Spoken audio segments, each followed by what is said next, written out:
Recoucou les amis, donc toujours en ce samedi, donc il me semble 10 juin si je me trompe pas, 2023. Donc ça va être la quatrième partie, on va dire, de cette petite lecture en ce qui concerne le développement personnel. Donc j'espère que vous allez bien. Alors je suis dans la salle à manger, les stores sont fermés, j'ai la lumière du plafonnier qui est ouverte, ça va, je vois très clair, etc. Donc je remercie encore Nanouchka, etc., Marie-Clémence. Bon, j'ai vu que j'ai pas trop de vues, mais ça peu importe. Voilà, le principal c'est que ça résonne pour, même si c'est très peu de personnes, ce n'est pas grave du tout. Voilà, voilà. Donc je vais commencer. Donc la suite c'est les relations, comme je vous avais dit. Voilà, impuissance et perte de maîtrise. Euh, L'engagement, se sentir bien, etc., etc. Donc je vais peut-être pas tout vous lire encore, hein. Je pense qu'il y aura encore une cinquième petite partie parce que quand c'est trop long, c'est pas sympa. Voilà. Je me mets aussi à la place de certaines personnes. Donc là, on va parler des relations. Petit cappuccino encore, voilà. Hop, il y en a qui vont me dire ouais mais c'est pas bon le cappuccino, c'est sucré. Mais bon. Donc je vais commencer. Les relations. Comme j'ai écrit ceci ça va faire 11 ans pratiquement maintenant, j'écrivais ça sur le lit avec le livre à côté. J'ai recopié quelques notes, hein, j'ai pas tout recopié, tout ce qu'il y avait dans le livre, hein. Donc il y a peut-être des fois où j'ai du mal à relire un mot, donc vous m'en excuserez d'avance. Alors en ce qui concerne les relations personnelles, sont à la fois une bénédiction et un fléau pour la guérison. C'est dans les relations que nous passons véritablement à lâcher dans votre cheminement vers le rétablissement. Chaque jour, nous sommes confrontés à la perspective de fonctionner donc dans plusieurs relations différentes. Parfois, nous choisissons ces relations, d'autres fois, pas. Le seul choix que nous ayons habituellement dans nos relations concerne donc notre propre comportement. Dans le processus de cheminement pour vaincre la codépendance, notre but est de nous comporter de façon à démontrer que nous sommes donc des êtres responsables vis-à-vis de nous-mêmes. Nous apprenons à reconnaître notre capacité de prendre soin de nous-mêmes dans nos relations. Nous apprenons à nouer donc des relations intimes avec autrui lorsque c'est possible. Avons-nous besoin de nous détacher de quelqu'un que nous avons essayé de diriger? Y a-t-il aussi quelqu'un à qui nous avons besoin de parler, même si c'est ce que nous avons donc à dire peut être aussi difficile? Y a-t-il quelqu'un que nous évitons parce que nous avons peur de prendre soin de nous, de nous-mêmes, avec cette personne? Avons-nous besoin de faire tendre la main ou manifester donc de l'amour à qui nous devons tendre la main? La guérison qui se produit, pas en marge, de nos relations, nous y arriverons en apprenant à nous approprier notre pouvoir et à prendre soin de nous, même au sein même de nos relations euh, qui interpellent. Là, c'était très court. Donc, impuissance et perte de maîtrise. La volonté n'est pas la clé du mode de vie que nous cherchons, c'est la capitulation.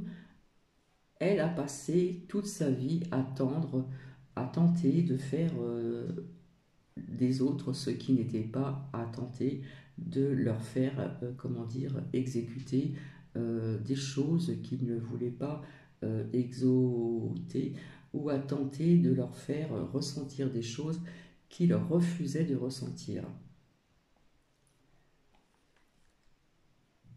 Alors,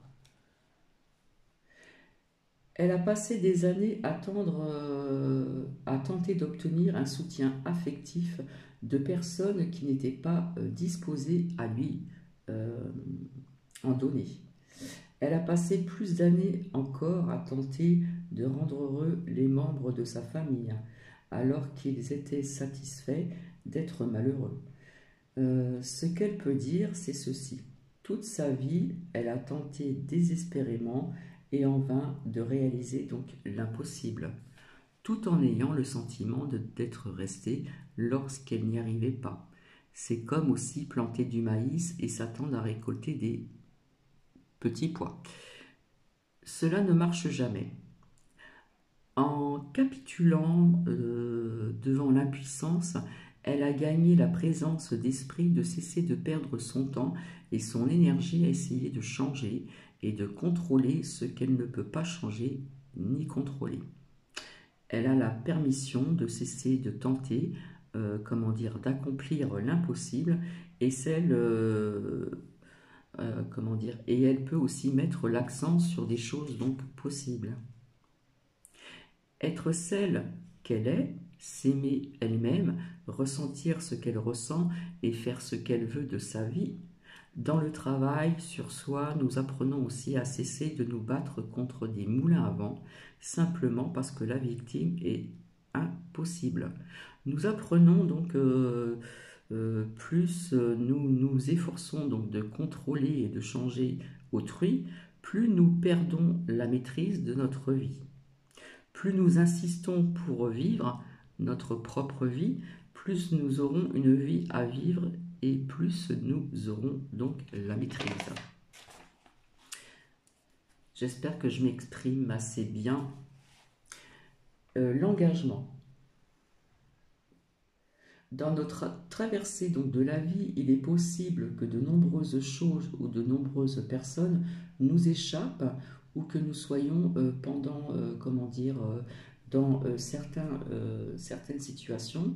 Si nous refusons de nous engager, nous devons nous engager pour que les relations dépassent l'étape des rendez-vous ou pour habiter la maison ou l'appartement souhaité et obtenir l'emploi voulu ou la voiture désirée, etc., etc.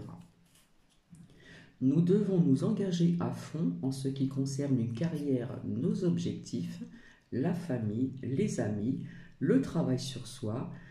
Le simple fait de tenter une chose n'est pas une garantie de réussite, notre engagement l'est. Pourtant, nous n'avons pas à nous engager avant d'y être prêts. Parfois, notre peur de l'engagement, j'arrive pas à me relire, désolé, nous ne souhaitons peut-être pas nous engager dans une relation, un achat ou une carrière donc en particulier. D'autres fois, il s'agit de nos peurs qui prennent aussi le dessus. À ce moment-là, il est préférable attendre que la situation se précise, donc attendre le moment opportun, comme souvent je le dis. Se faire confiance, implorer sa puissance supérieure de supprimer notre peur de l'engagement. D'effacer tout ce qui entrave notre engagement, demander au divin de nous guider. Il faut se demander si nous sommes prêts à perdre ce pourquoi nous refusons de nous engager. Et puis donc écouter tranquillement et attendre jusqu'à ce qu'une décision nous semble juste et donc aisée. Nous devons être en mesure de nous engager, mais il ne faut jamais le faire sans être prêt ou prête. Croyons fermement que nous nous engageons lorsque nous voulons donc le faire. Et là, c'est se sentir bien. Se fixer des limites comporte un aspect positif. Nous apprenons donc à nous écouter et à reconnaître ce qui nous blesse et ce que nous n'aimons pas. Mais nous apprenons aussi à reconnaître ce qui nous fait donc du bien. Quand nous sommes prêts ou prêtes à prendre certains risques et commençons à le faire activement, notre qualité de vie s'en trouve donc rehaussée. Qu'est-ce que nous aimons? De qui apprécions-nous la compagnie? Qu'est-ce qui nous aide à nous sentir bien le matin? Qu'est-ce qui peut être une vraie gâterie dans notre vie? Quelles sont les simples activités quotidiennes qui nous donnent le sentiment d'être sustenté et soigné, par exemple? Par quoi est attiré notre être affectif, spirituel, mental et physique? Qu'est-ce qui nous fait donc réellement du bien à nous? Nous nous sommes privés trop longtemps. Il n'y a plus aucune raison de le faire, aucune, si cela nous fait du bien. Et que l'amour de soi, en découle, donc faisons-le. Les sentiments agréables. Permettez-vous de ressentir aussi des sentiments agréables. Oui, les sentiments agréables peuvent parfois être aussi donc gênants que les plus pénibles. Oui, les sentiments agréables peuvent causer de l'angoisse à ceux d'entre nous qui sont pas vraiment habitués. Mais allez-y et quoi qu'il en soit, ressentez des sentiments agréables. Ressentez et acceptez la joie, l'amour, la chaleur, l'exaltation,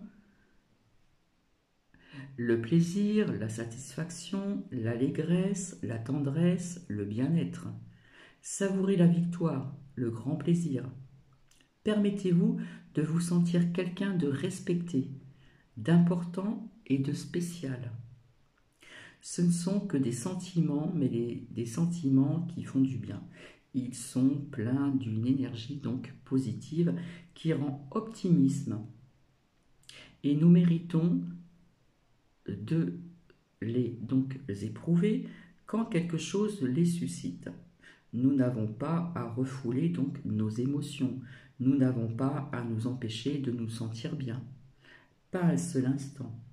Si nous approuvons une émotion, elle nous apparaît donc pour l'instant. Savourons-la. Tout dire. Il faut tout dire, ne pas hésiter à tout dire. Une fois la guérison amorcée, il se peut que nous ayons l'impression qu'il n'est pas bien, donc de ronchonner et de nous lamenter. Nous nous disons peut-être que si nous suivions donc le programme vraiment bien, nous éprouverons donc pas le besoin de nous lamenter. Voulons nous dire par là que nous n'éprouverions pas d'émotion, que nous ne nous sentirons jamais donc dépassés, que nous n'aurions pas besoin de nous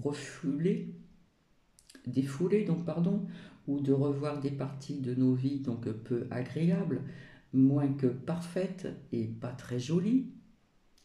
Avec autrui, nous pouvons nous permettre d'exprimer nos émotions, de prendre ce risque et d'être vulnérables.